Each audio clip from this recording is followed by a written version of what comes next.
60,000 ஆண்டுகளுக்கு முன்னால் காலையிலே பேசிய அறிஞர்கள் சொன்னார்களே, ஆப்பிரிக்கா கண்டமும் தமிழ்நாடும் மடகாஸ்கரும் ஒரே நிலப்பகுதியாக இருந்தது.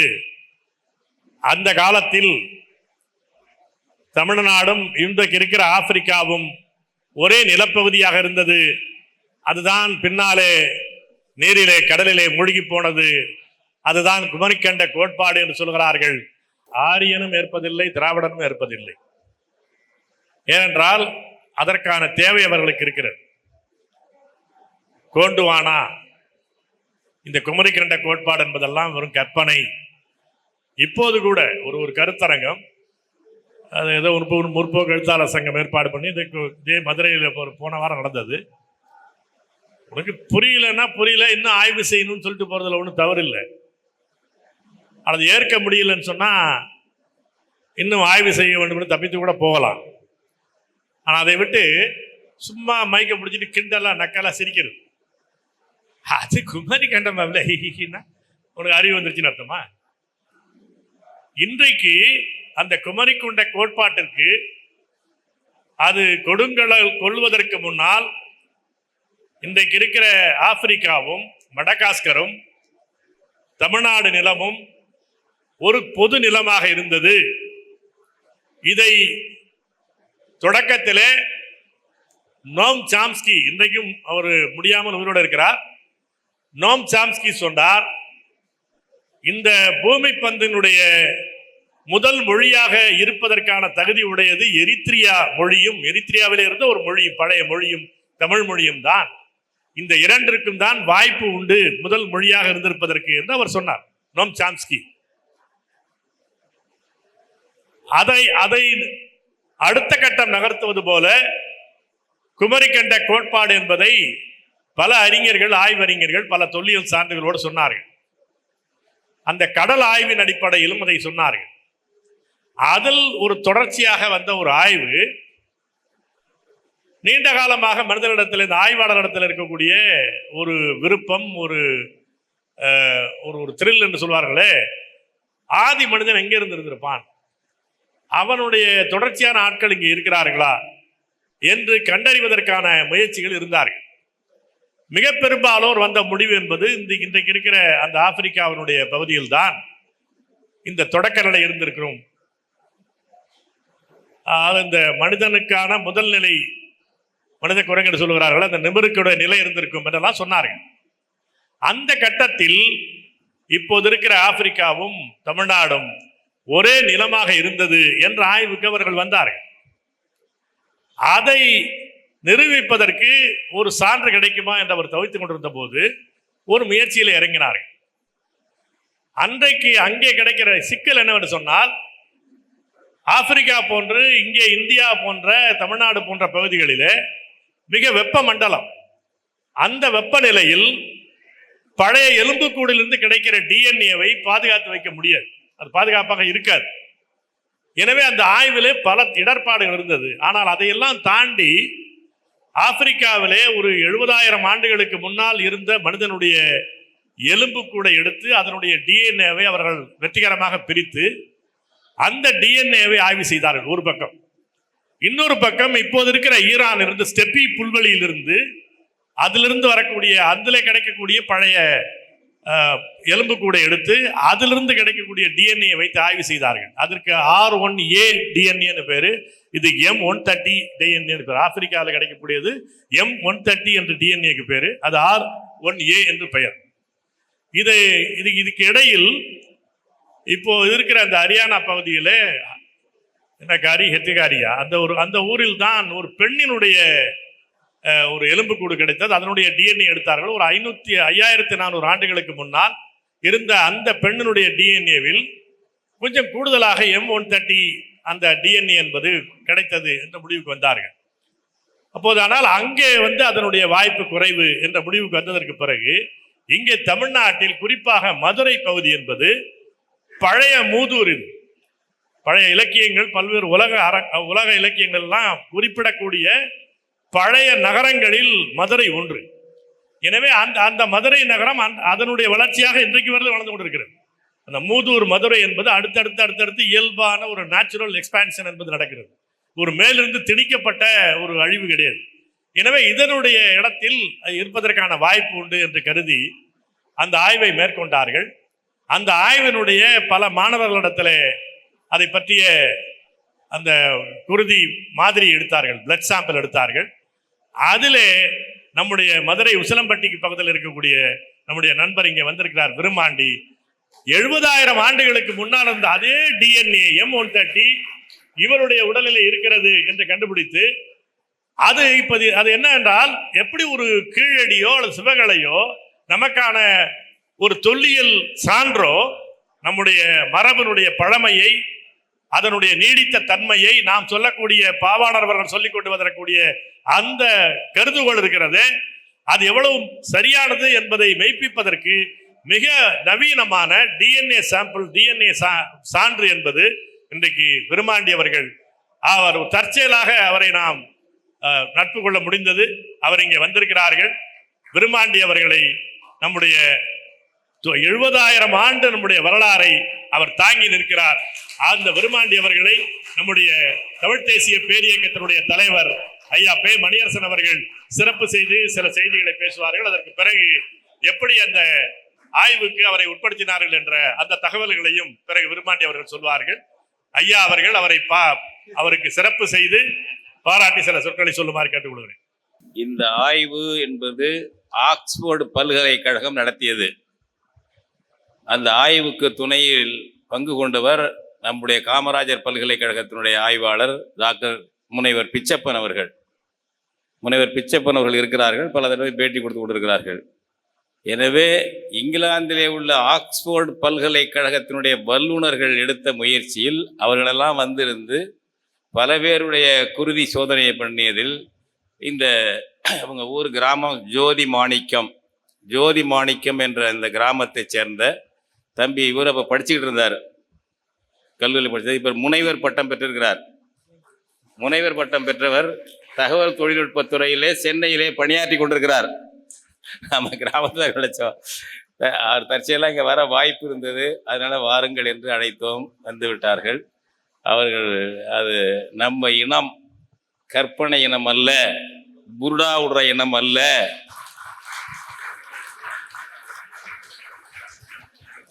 நம்ம புரோட்டா திராவிடனும் இல்லை. நம்ம தமிழன் தான். 60,000 ஆண்டுக்கு முன்னாடியும் தமிழன் தான், இப்பவும் தமிழன் தான். இந்த விருமாண்டிகள் இன்னும் பல பேர் நம்முடைய இனத்தில் இருப்பார்கள். அவர் ஆய்வு செய்ததில் கிடைச்சிருக்காரு இவரு, ஞாபகம் வச்சுக்கோங்க நம்முடைய. அதனால அந்த தம்பி அவர்களுக்கு சிறப்பு செய்யறதுக்கு கிடைச்ச வாய்ப்பு நான் மகிழ்ச்சி.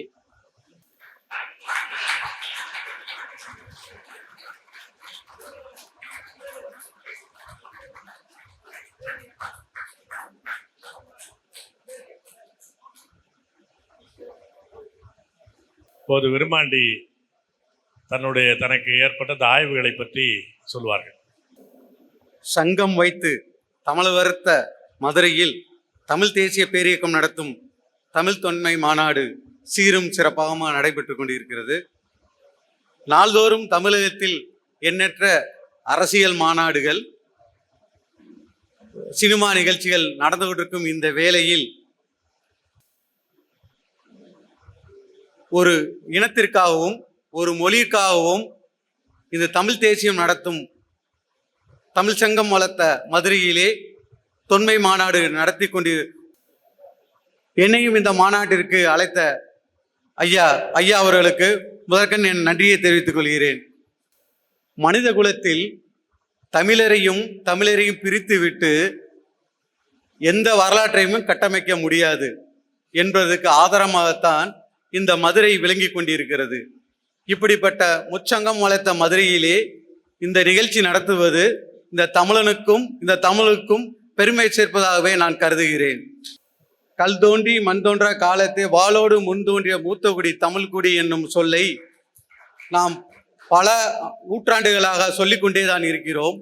ஆனால் உலக வரலாற்று ஆய்வாளர்களும் இந்திய வரலாற்று ஆய்வாளர்களும் நம்பவில்லை. அவர்கள் கேட்டார்கள், என்னத்த அறிவியல் ஆதாரம் இருக்கு என்று கேட்டார்கள். ஆனால் தற்பொழுது நம் ஆதாரத்தை அள்ளி கொடுத்து கொண்டே இருக்கிறோம். இப்பொழுது நம்புகிறார்கள் இந்தியாவின் தொன்மைக்குடி தமிழன் என்றும் உலகின் தமிழன் என்றும் அனைவரும் ஒற்றுக்கொண்டிருக்கிறார்கள். 45 லட்சம் ஆண்டுகள் 40 லட்சம் ஆண்டுகளுக்கு முன்பே மனிதகுலம் தோன்றியது என்று உலக அறிஞர்களால் ஒற்றுக்கொள்ளப்பட்டது. அந்த 45 லட்சம் மனிதர்களில் குரங்கிலிருந்து உருவாகிய ஹோமோசேபியன்ஸ், அதாவது என்ன ஹோமோ எரெக்டர்ஸ் சொல்லுவாங்க, இவங்க நிமிர்ந்த மனிதர்கள் என்று சொல்வார்கள். இந்த நிமிர்ந்த மனிதர்கள் 45 மாதிரி தோன்றி அவர் வாழ்ந்த நேரத்தில் அவருடைய அதை தொடர்ந்து அடையாளமாக சென்னை பருவே அச்சிரம்பாக்கத்தில் கூட 15 லட்சம் வருடங்களுக்கு முன்னாடி இருந்தார்கள் என்ற அடையாளம் கிடைத்திருக்கிறது. அதை தொடர்ச்சியாக நடந்த ஆய்வில் 70,000 ஆண்டுகளுக்கு முன்பு மாடர்ன் மேன், இன்றைய ஹோமோசேபியன்ஸ் என்ற சொல்ல மனிதர்கள் வாழ்ந்து கொண்டிருக்கிறார்கள் என்றது உலக அறிஞர்களால் நிரூபிக்கப்பட்டுள்ளது. அப்படி நிரூபிக்கப்பட்டதில் ஒரு தமிழனாக நான் உங்களுடன் பேசிக் கொண்டிருக்கிறேன். இந்த ஆராய்ச்சியை பற்றி சில தகவல்களை உங்களுக்கு சொல்ல நான் கடமைப்பட்டிருக்கிறேன். நான் ஒரு 20 ஆண்டுகள் முன்பு நான் இங்கே உசிலம்பட்டி கல்லூரியில் நான் 2ஆம் வருஷம் நான் படித்து கொண்டிருந்த பொழுது தற்செயலாக இந்த 1996 அந்த காலகட்டத்தில் ஆக்ஸ்போர்ட் யூனிவர்சிட்டியை சேர்ந்த ஸ்பென்சர் வெல்ஸ் தலைமையான குழு உலகம் முழுவதும் இந்த ஆராய்ச்சி மனிதகுல ஆராய்ச்சி நடத்த வேண்டும் என்று எண்ணத்தோடு உலகம் முழுவதும் ஆராய்ச்சி நடத்தினார்கள். அப்படிப்பட்ட ஆராய்ச்சியில் இங்கே கிட்டத்தட்ட 14,000 இனக்குழுக்களை உலகம் முழுவதும் ஆராய்ச்சி பண்ணார்கள். அதில் மதுரையைச் சேர்ந்த மதுரை காமராஜ் யூனிவர்சிட்டி பல்கலைக்கழக பேராசிரியர் பிச்சப்பன் தலைமையிலும் இந்த குழு இங்கே இந்தியாவில் செயல்பட்டது. அப்படி எடுக்கப்பட்ட மரபணு சோதனையில் தான் 1997 என்னோட பிளட் சாம்பிள் எடுக்கப்பட்டது. பின்பு அது நான் மறந்தே விட்டேன், அந்த சாம்பிள் கொடுத்தே மறந்துட்டேன். ஒரு 5 வருடம் கழிச்சு என்னிடம் சொன்னார்கள், ஒரு நாள் பிச்சைப்பன் மதிப்புக்குரிய ஐயா முனைவர் பிச்சப்பன் அவர்கள் என் வீடு தேடி வந்திருந்தார்.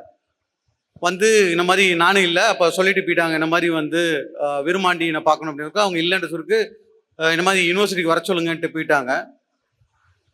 நான் கேட்டேன், இந்த மாதிரி சொன்னாங்க, இந்த மாதிரி பிச்சைப்பன் ஐயா வந்தாங்க, உங்கள் நம்பரை கொடுத்துட்டு போயிருக்கான்னு சொன்னாங்க. அந்த காலகட்டத்தில் யார்ட்டையுமே தொலைபேசி கூட இல்லை. 2002 அந்த வாக்கில் யார்ட்டையும் தொலைபேசி கூட இல்லை அந்த காலகட்டத்தில். அப்புறம் நான் அவரை தொடர்பு கொள்ளவே முடியல. தொலைபேசி முடியாத காரணத்தினால என்னால் அன்றைக்கு நைட்டே தூக்கமே போயிடுச்சு. எதுக்கு ஒரு பேராசிரியர், ஒரு உயர்ந்த நிலையில் உள்ள பேராசிரியர் ஏன் நம்மளை வீடு தேடி வரணும் அப்படின்ட்டு எனக்கு இரவு முல்லா தூக்கமே இல்லை. அப்போ மறுநாள் அவருடைய டிபார்ட்மெண்ட்டுக்கு போய் நான் பார்க்க போகிறதே என்னை விட மாட்டேன்ட்டாங்க. ஏன்னா ரொம்ப பிஸியாக இருக்காங்க, அது இருக்காங்க, இலக்கழிச்சுட்டே இருந்தாங்க.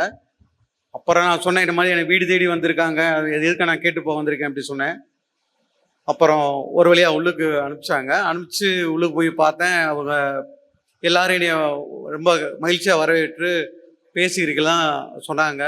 இந்த மாதிரி உன்ட்ட 70,000 ஆண்டுகள் பழமையான M130 என்ற மரபணு இருப்பதாகவும், இது 70,000 ஆண்டுகள் பழமையானதும் இந்தியாவில் வாழ்ந்த முதல் மனிதனின் ஆதாரம் என்றும் கூறினார்கள். எனக்கு அப்படியே வாரி எரிஞ்சிருச்சு. என்ன 70,000 ஆண்டா அப்படின்ட்டு என்னால் நம்ப முடியல. எனக்கு வேர்த்து வடிஞ்சிருச்சு, என்னால் முடியல. ஏன்னா அந்த நேரத்தில் என்னால் நம்பவே முடியல. அப்புறம் அதுக்கப்புறம் அவங்க அதை பற்றி நிறைய எடுத்து சொன்னாங்க. அதுக்குரிய ஆதாரத்தெல்லாம் எனக்கு கொடுத்தாங்க.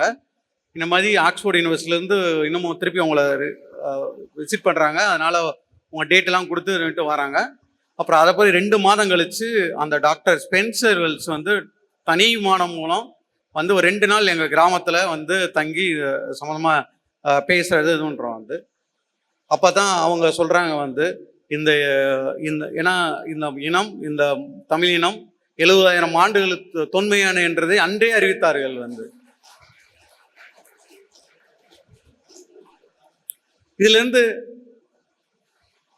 இதுலேருந்து நான் என்ன கற்றுக்கிட்டேன்னா, தமிழர்கள் ஜாதி மதத்தால் நம்ம வேறுபட்டு அரசியல்வாதிகளால் அடிமைப்பட்டு பிரிவைப்பட்டு என்னென்னவாறே கிடக்கிறோம். நம்மளை பிரித்து வச்சிருக்காங்க. ஆனால் நம்ம எல்லாம் தொன்மையான தமிழம் என்ற ஒத்த கோட்பாட்டில் நம்ம வாழ வேண்டும் தான் எனது ரொம்ப தாழ்மான கற்றுக்கிறேன். இப்போ சொல்கிறாங்க நம்ம இது தொன்மைன்னா இப்போ ரீசெண்டாக நம்மளுக்கு கிடைக்க கீழடியை பற்றி சொல்லணும். ஏன்னா நம்மளோட தொன்மை ஒன்று, நம்மளுடைய பண்பாடு ஒன்று. இந்த கீழடி நம்முடைய பண்பாட்டையும் நம்முடைய தொன்மையும் விளக்கி கூறியிருக்கிறது. இப்போ இந்த ஒரு சில இந்த முடிவுகளை மக்களுக்கு யாரும் எடுத்து செல்லவில்லை. ஆனால் இப்போ சில வருடங்களுக்கு முன்பே நடந்த இந்த ஆராய்ச்சியின் மதிப்புக்குரிய அமர்நாத் ராமகிருஷ்ணன் ஐயா அவர்கள் எல்லா இடங்களிலும் தன் ஆராய்ச்சியை அடித்தட்டு மக்களுக்கும் வரை எடுத்து சென்று இருக்கிறார். அந்த அடித்தட்டு மக்களுக்கும் எடுத்து சொல்ற கூடவே இந்த விஷயத்தையும் 70,000 தொன்மையான இந்த மனிதர்களின் இடத்தையும் சேர்த்தே எடுத்து கொண்டிருக்கிறார். அப்படிப்பட்ட மனிதருக்கு இந்த விழாவில் நான் நன்றி சொல்ல கடமைப்பட்டு இருக்கிறேன். இந்த அறிவியல் ஆராய்ச்சியை பல புத்தகங்களாக மேல்நாட்டு அறிஞர்கள் தான் இது எழுதி கொண்டிருக்கிறார்கள். தவிர குறிப்பாக சொல்ல போனோம்னா deep ancestry, the journey of man, the story of India, இப்படி மேலை நாட்டு அறிஞர்கள் தான் இந்த புத்தகமாகவும் இந்த கருத்துக்களை வெளியிட்டு கொண்டிருக்கிறாங்க. தவிர ஆனால் நம் தமிழகத்தில் இந்த தமிழ்நாட்டில் வாழக்கூடிய தமிழ் மக்களோ இல்லை தமிழர்களோ இன்னும் இதை பற்றி புரிதல் இல்லையா, இல்லை அவங்களுக்கு தெரியலையா என்று தெரியவில்லை. இன்னும் யாரும் இதை பற்றி எழுதவே இல்லை. என்னுடைய முக்கிய வேண்டுகோள், தமிழக அரசும் இந்த தமிழ் புத்தக ஆசிரியர்களும் இந்த தொன்மையான விஷயத்தை மக்களுக்கு, அடித்தட்ட மக்களுக்கு புத்தகங்கள் வாயிலாகவும் செய்தித்துறை வாயிலாகவும் எடுத்து சொல்ல வேண்டும் கேட்டுக்கொண்டு எனக்கு வாய்ப்பு கொடுத்த தமிழ் தேசிய பேரியக்கத்துக்கு நன்றி சொல்லி விடைபெறுகிறேன். நன்றி, வணக்கம். இவ்வாறான பல செய்திகளை, பல சிக்கல்களுக்கு விடை கிடைக்கக்கூடிய செய்திகளை தமிழர் கண்ணோட்டம் வலைவெளியில் வெளிப்படுத்தி வருகிறோம். இது தற்சார்பாக செயல்படுவதற்கு நிதி தேவைப்படுகிறது. இந்த நிதியை நம்முடைய மக்களாகிய நீங்கள் தான், இளையோரும் பெரியோரும் நண்பர்களும் தோழர்களும் சான்றோரும், நீங்கள் உங்களால் இயன்ற அளவு என்ன இயலுமோ அந்த நிதியை வழங்குமாறு அன்போடும் உரிமையோடும் கேட்டுக்கொள்கிறேன். உங்களுக்கு நன்றி உணர்வோடும் பொறுப்புணர்வோடும் தமிழர் கண்ணோட்டம் செயல்படும் என்பதை உறுதி தெரிவித்துக் கொள்கிறேன். நன்றி, வணக்கம்.